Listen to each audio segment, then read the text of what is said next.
Bienvenidos hermanos, es un gusto verlos nuevamente. Hoy tenemos el privilegio de entrar en el tema de la salvación, lo que en la teología se llama soteriología.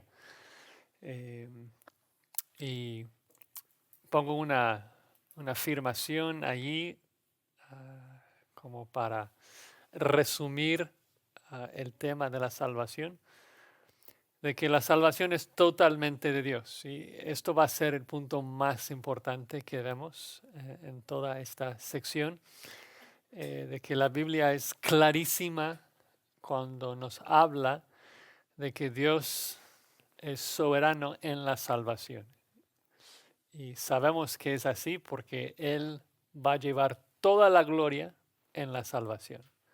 Nadie en el día final podrá jactarse de su habilidad de colaborar con Dios en la salvación. Si nosotros hacemos un 2% de la obra de la salvación, tenemos con qué jactarnos. Aunque poquito, pero el hombre no necesita mucho para jactarse. O sea, el hombre sea débil, sea necio, o sea, no importa, va a jactarse de lo poco que tiene, ¿no? Y no es así. Dios hace todo para que así Él reciba toda la gloria y toda la honra. Si yo pusiera mi parte en la salvación, entonces yo podría argumentar, bueno, yo no merezco la salvación, yo no soy como que muy bueno, pero por lo menos soy mejor que mi vecino, porque él no tuvo fe, porque él no participó en el sentido de él no colaboró con ese 2%, algo que yo hice. Entonces puedo no jactarme delante de Dios, pero sí podría jactarme frente a mi vecino de que soy mejor que él. Y no es así, la Biblia es clara, de que todos somos, o sea, muertos en nuestros delitos y pecados. Y por eso la doctrina de la depravación total del hombre es tan clave, es tan importante resolver esto muy bien antes de entrar en la salvación, porque si entendemos de que somos cadáveres espirituales antes de Cristo, es tan obvio de que el cadáver no va a hacer nada. No puede hablar de su fe, de su habilidad de buscar a Dios. No puede hablar de ver a Cristo. Si un cadáver va a ver a Cristo es porque primero Dios le va a dar ojos para ver a Cristo. Si él siente algo hacia Cristo es porque primero Dios le va a dar el corazón para sentir eso. El hombre natural no tiene nada de esto, no tiene ninguna sensibilidad a las cosas de Dios. Eh, si el hombre es un cadáver, entonces, y alguien llega a la salvación, es porque Dios tuvo que iniciar todo, ¿no? Ahora, no solamente esto, sino que agrego también de que conlleva muchas cosas. La liberación de pecado, muerte, ira de Dios, como todas las bendiciones que recibimos en la salvación, que empieza con cosas acá en la tierra y termina en la gloria, en el estado eterno, con nuevos cuerpos, reinando con Cristo sobre una nueva tierra. Entonces, es interesante cuando hablamos de la salvación porque entre cristianos muchas veces cuando hablamos de la salvación decimos que Dios nos salvó, Dios nos ha salvado. Y esto es cierto, de hecho Pablo en Tito 3:5 habla de que Dios nos salvó. Y que a veces la escritura pone la salvación como en tiempo pasado. ¿Por qué? Porque cuando Dios habla en Romanos 8 de la salvación, todo es un hecho. Dios nos predestinó, nos llamó, nos justificó y nos glorificó. Todo es un hecho para Dios porque es tan seguro. Pero no es lo mejor, en mi opinión, pensar de que la salvación equivale a la justificación. Y a veces lo tratamos así en la iglesia, de que fuimos salvos y eso se refiere al hecho de que fuimos perdonados. Y eso es cierto. de que fuimos salvados de la pena del pecado, fuimos salvos de la ira de Dios en base a nuestro pecado, fuimos perdonados. Y no está mal decir que fuimos salvados de eso. Pero también creo que es bueno tomar un paso atrás y ver todo el panorama de que cuando la Biblia dice que Dios nos salvó, no solamente significa de que fuimos nombrados justos, declarados justos, significa que un día Dios va a erradicar el pecado en nosotros y nos va a glorificar. Y por eso a veces en términos salvación se aplica a uno de los elementos, a veces se aplica al perdón de pecados, a veces se aplica a la santificación, a veces la glorificación. Pero el punto es que la salvación en sí abarca todo esto. Un proceso que empezó antes de la fundación del mundo y va a terminar en la glorificación. Entonces, unos ejemplos de esto. Estoy pensando en 1 de Pedro 1 y cuando Pedro utiliza la palabra salvación en ese contexto, se refiere a la glorificación. Dice que Dios nos hizo renacer para una esperanza viva, que vamos a recibir una herencia incorruptible, incontaminada, inmarcesible, reservada en los cielos para vosotros, que sois guardados por el poder de Dios mediante la fe, para alcanzar la salvación que está preparada para ser manifestada en el tiempo postrero. Entonces el punto ahí es de que uno dice, oye, ¿qué pasó? Yo pensé que ya tenía la salvación. Y acá Pedro nos está diciendo que vamos a recibir la salvación en el futuro. Bueno, el punto es de que la salvación se aplica a todo en cierto sentido, salvos de, y luego depende un poco del contexto. Hay contextos donde salvados del pecado, eso sería la justificación. Hay contextos como este, en donde no solamente está hablando de que fuimos declarados justos, sino que un día seremos justos por la gracia de Dios. Entonces, yo trato en mis clases de teología de reservar el término salvación para todo el paquete, ¿no? Que incluye muchas cosas, pero para dar un vistazo panorámico, Dios en su gracia nos escogió antes de la fundación del mundo. Luego, en un momento de tiempo en nuestra experiencia, nos llamó, nos regeneró, nos convirtió, nos justificó. Ahora estamos en un proceso de ser santificados, estamos en un proceso de ser preservados hasta el final y un día seremos glorificados. Esto abarca todo lo que es la salvación. Entonces, el punto es que a veces en la Escritura esa parte se refiere a la salvación, porque fuimos salvados del pecado. Y a veces esta parte de que Dios va a erradicar el pecado en nosotros. Yo voy a tratar de usar el término para abarcar todo ese paquete que Dios nos ha dado. Bien, ya que no hay tiempo para ver cada uno de los pasos en la declaración doctrinal, se ve algunos de ellos. El primero es la elección. La elección es un tema de mucha controversia en algunas iglesias. Y en mi opinión personal, la razón de por qué la gente pelea sobre la elección es porque es una doctrina que insulta el orgullo del hombre. O sea, la doctrina de la elección dice al hombre no existe nada. No existe nada, no eres mejor que nadie. Y también insulta nuestro concepto de la justicia. Porque pensamos, pero ¿cómo es de que este va al infierno y este no? Y toda por decisión de Dios. Como que, ¿quién es Él para estar decidiendo esto? Entonces humilla al hombre y no todo hombre desea ser humillado, ¿no? Pero veamos algunas cosas en el texto bíblico acerca de la elección. Primero, en términos de tiempo, sabemos de que tanto los judíos como los gentiles fuimos escogidos antes de la fundación del mundo. Dice, nos escogió en él antes de la fundación del mundo. Un poco más tarde va a decir de que esto aplica no solamente a nosotros los que primeramente esperábamos en Cristo, es decir, los judíos en mi opinión, sino también vosotros los gentiles, habiendo oído la palabra de verdad.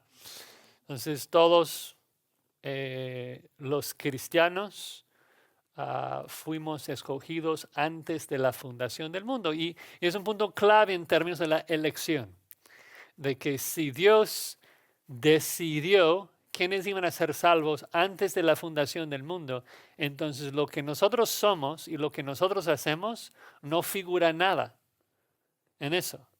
O sea, nosotros ni siquiera existíamos cuando Dios escogió quiénes iban a ser salvos. Entonces yo no puedo jactarme de que yo soy mejor que alguien porque yo soy salvo. Yo no participé en eso, yo no existía, ¿no?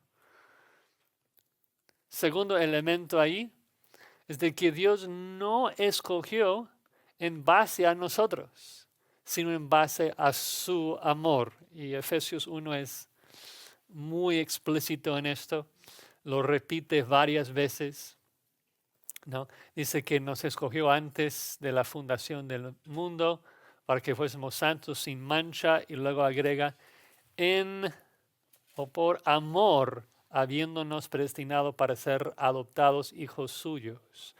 ¿Según qué? Según el puro amor o el puro afecto de su voluntad para alabanza de la gloria de su gracia.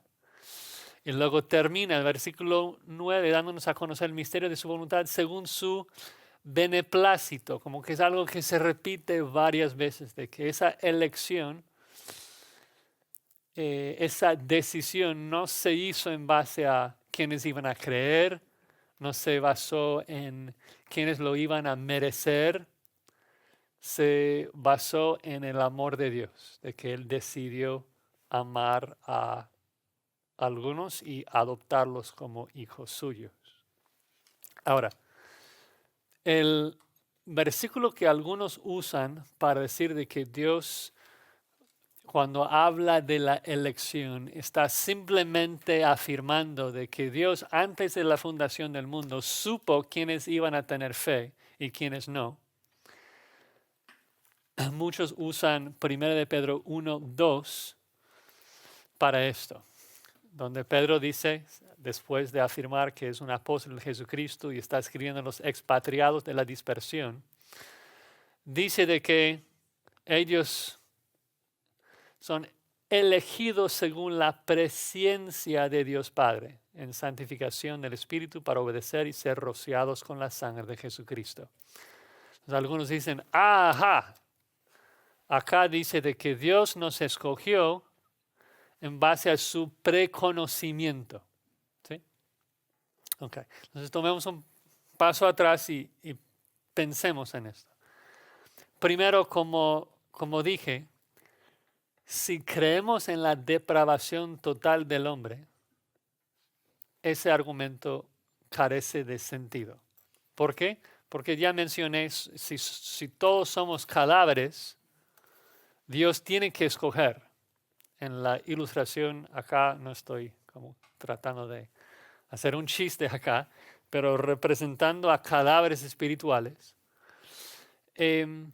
Si la idea es de que Dios antes de la fundación del mundo supo quiénes iban a creer y luego los escogió para salvación, como que este es muy bueno, Él va a seguirme, Él va a tener fe en mí y Él va a buscarme, entonces yo quiero adoptarlo, Él va a ser salvo. El problema con esa idea es de que entonces nadie sería salvo. Porque ¿quién va a creer en Dios? Nadie. la fe es un don de Dios, la fe es un regalo de Dios, el arrepentimiento es un don de Dios. Dios tiene que conceder a la gente que se arrepienta. Entonces, aun si uno dijera, Dios decidió antes de la fundación del mundo quiénes iban a creer, el punto es de que Él también está decidiendo quiénes dar fe. ¿Sí me explico? Entonces, si el hombre no tiene la capacidad de buscar a Dios, como Romanos 3 afirma, Dios tiene que iniciar, Dios tiene que escoger, y no en base a los méritos o la fe del hombre, porque el hombre no puede ejercer fe sin la ayuda de Dios. Eso es primero.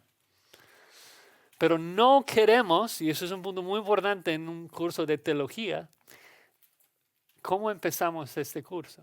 Empezamos diciendo de que si nosotros estamos lidiando con un texto y dice algo, elegido según la presencia de Dios, y no encaja con nuestra teología, ¿qué debemos hacer?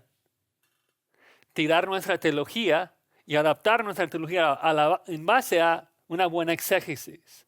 Entonces, si este versículo realmente está diciendo que Dios escogió a la gente en base a su previo conocimiento de lo que ellos iban a hacer, entonces yo tengo que estar dispuesto a cambiar mi sistema, aunque no entienda exactamente cómo encajar todo. Pero esto entonces me insta a estudiar el versículo más, ver qué es lo que significa. Porque no dice escogido según el previo conocimiento de Dios de quienes iban a tener fe. Simplemente dice elegido según la presciencia. Entonces comenzamos a estudiar esa palabra. ¿Qué significa presciencia? Preconocimiento. Y eso es algo que ustedes tendrán que hacer en sus casas, ser como la gente de Berea. Pero si nosotros estudiamos la escritura para ver cómo es que la palabra conocer, que en griego es ginosko, cómo se usa en la escritura, nos damos cuenta de que cuando alguien está conociendo a otra persona, jamás se refiere a cosas que la persona supo de la otra persona. Cuando dice que Adán conoció a su mujer, cuando dice que José no conoció a María, cuando una persona está conociendo a otro, no se trata de saber datos de esa persona, se trata de una relación amorosa entre las dos, una relación muy íntima. Entonces, el punto acá es exactamente lo mismo lo que vimos en Efesios 1, de que fueron escogidos según el previo afecto, la previa relación que Dios quiso tener con ellos en santificación del Espíritu. O sea, Dios nos conoció de antemano. Pero ¿qué significa esto? De que Dios nos conoció. ¿Significa que supo quiénes de nosotros iban a ser buenos y quiénes no? No, cuando dice que antes nos conoció, se trata de una relación amorosa que Él tuvo antes de la fundación del mundo.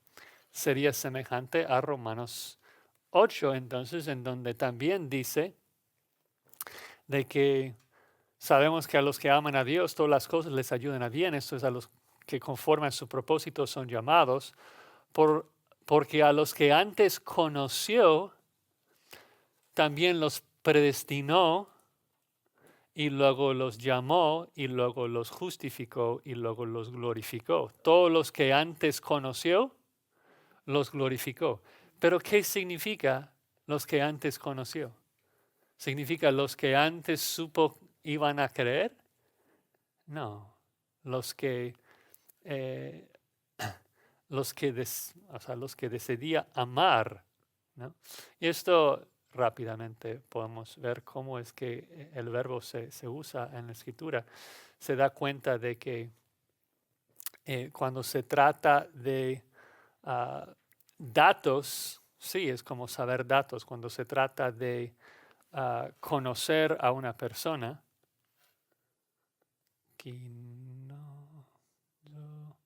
déjame ver otro verbo acá, otro ejemplo. es que en el otro ejemplo era o sea, de antemano, y no ocurre con mucha frecuencia. O sea, Mateo 1, 25, de que José no la conoció hasta que dio a luz. Jesucristo dice, nunca os conocí. O sea, ¿qué significa eso? Si tomamos un paso atrás y pensemos, Jesucristo va a decir a esas personas, nunca os conocí, apartaos de mí, hacedores de maldad, de que fueron al infierno porque Jesucristo no los conoció. O sea, ¿estás diciendo de que van al infierno porque Jesucristo no supo información acerca de ellos? O sea, Jesucristo es omnisciente. Está diciendo de que van al infierno porque jamás tuvieron una relación íntima con Él, ¿no? Entonces, de eso se trata. La elección no está basada en lo que el hombre iba a hacer, se basa en la decisión de Dios de tener una relación íntima con una persona. Y esa decisión se hizo antes de la fundación del mundo. Eso se confirma y se me va el tiempo, no quiero hablar todo el tiempo de la elección, pero es tal vez el tema más controversial. Cuando Pablo abarca el tema de la elección en Romanos 9, lo dice de manera muy explícita. Dice ahí en Romanos 9:11, hablando de Jacob y Esaú, no habían aún nacido, ni habían hecho aún ni bien ni mal, para que el propósito de Dios conforme a la elección permaneciese, no por las obras, sino por el que llama. Se le dijo, el mayor servirá al menor, como está escrito, a Jacob amé, mas a Esaú aborrecí. Es como que esto es antes de que habían nacido, antes de hacer ni bien ni mal, Dios hizo esa declaración. Ahora, ¿cuál es la reacción normal del humano? Esto es injusto. Es injusto. ¿Por qué? Porque no habían hecho nada. No habían nacido. ¿Cómo vas a decir que amas a uno y aborreces al otro? Y Pablo entonces anticipa ese argumento y dice, ¿qué pues diremos? ¿Hay injusticia en Dios? O sea, él sabe de qué suena así. Dice, no, en ninguna manera. Perezca la idea. ¿Por qué? Porque Dios es quien estableció las reglas. Él dijo, voy a tener misericordia de los que tengan misericordia y los que no, no. Así que no depende del que quiere, ni del que corre, sino de Dios que tiene misericordia, ¿no? De manera que de quien quiere, tiene misericordia, y al que quiere endurecer, endurece. Pero me dirás, ¿por qué pues en culpa? Porque ¿quién ha resistido a su voluntad? Y como que estamos, ok, Pablo, finalmente nos va a explicar cómo es. Explícame, ¿cómo es justo que Dios escoja antes de la fundación del mundo sin tomar en cuenta las obras ni el mérito del hombre? Y dice, ¿quién eres tú para que alterques con Dios? ¿El vaso puede hablar así al que me formó? No, no estamos en la posición de cuestionar lo que Dios hace. No, Dios es Dios. Este pasaje no tiene ningún sentido si somos arminianos. O sea, para ser muy claros, ¿no? O sea, el argumento no tiene sentido. Si el hombre es quien determina si va a ser o no salvo, si él participa, si es su fe. Porque nadie acusa al arminiano de injusticia. Si nadie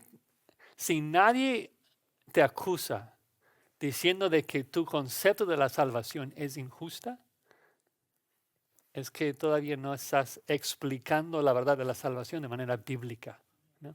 Es lo mismo que decimos cuando hablamos de la gracia de Dios en la salvación. Si nadie te acusa, dice, oye, pero si esto es cierto, que la salvación es por fe, por gracia de Dios y no tiene nada que ver con las obras, pequemos para que la gracia abunde, ¿no? Si es cierto lo que me dices, toda la gente va a pecar y pecar y pecar y pecar más. Esto es la lógica del hombre natural. ¿no? Frente a la doctrina bíblica de que Dios es bondadoso y Él perdona y da su gracia, ¿no? Bueno, entonces, segundo punto fue que Dios escogió en base a su amor, no en base al mérito del hombre. En tercer lugar, Dios escogió para salvar por completo a ciertas personas. Y ya vimos eso, de que empieza con la elección, pero el propósito de la elección fue la glorificación. Y esto será importante cuando llegamos a la preservación y nos preguntamos si alguien puede perder su salvación. Y la respuesta va a ser negativa. ¿Por qué? Porque Dios escogió con el propósito de glorificar, ¿no? Todos los que Él de antemano conoció, los glorificó, ¿no? Entonces,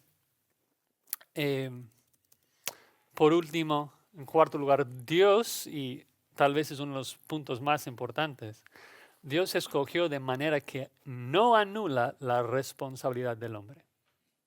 ¿Sí? Es de cierta manera un misterio. Pero lo que pasa es de que primero, en primer lugar, nosotros si llegamos a la salvación es por la gracia de Dios, porque Él nos escogió. Y si alguien va al infierno, es porque esa persona decidió no creer en Cristo.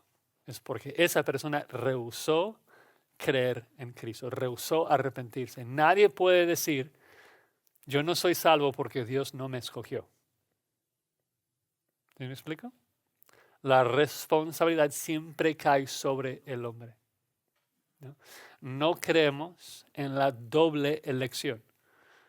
No es una posición de herejía, pero creo que la Escritura no enseña de que Dios, cuando está escogiendo, dice, tú vienes para acá al cielo y tú te vas al infierno. No escoge activamente a sus hijos de la misma manera que escoge a la otra gente para el infierno. La Biblia no lo presenta de esa manera. Claro que el destino del que llega a la salvación es seguro y que el destino del impío es igual de seguro sin Cristo. Pero la forma en que Dios salva es diferente. Yo siempre lo pienso así, y otra vez como que sin querer decir algo que pareciera burla, pero cuando pienso en la elección, pienso en una montaña que va hacia el fuego del infierno. Y nosotros somos como unas bolas que vamos yendo al infierno. O sea, el hombre natural va, o sea, no camina, corre hacia el infierno. ¿Sí? Y no es de que entonces Dios está diciendo, este es para mí, este lo voy a agarrar y tirarlo al infierno. La Biblia no lo presenta así. La Biblia presenta la elección de que Dios está diciendo, este es para mí, este es para mí. Pero este va al infierno porque Él decide correr al infierno. ¿Sí? La culpabilidad cae sobre sus hombros, no porque Dios no le escogió. Entonces no anula, no minimiza la responsabilidad del hombre. Tampoco minimiza nuestra responsabilidad de evangelizar. Entonces hay los que dicen, bueno, si Dios escoge, no importa si evangelizo o no. O sea, si mi vecino es salvo, va a ser salvo. Y si no es salvo, ¿qué puedo hacer yo? Dios es quien escoge. Pero la Biblia no lo presenta así, ¿no?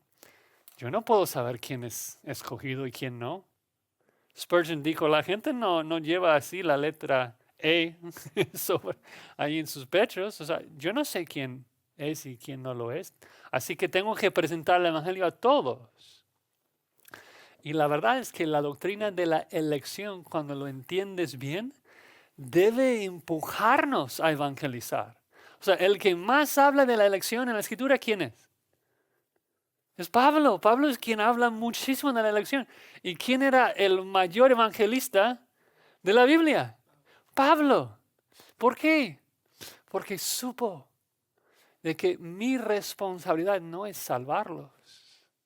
Mi responsabilidad es predicar el evangelio a todos, sabiendo de que cuando llego a la casa del escogido, cuando le predico el evangelio y trato de convencerlo y persuadirlo, Dios le va a dar oídos para escuchar y va a ser salvo.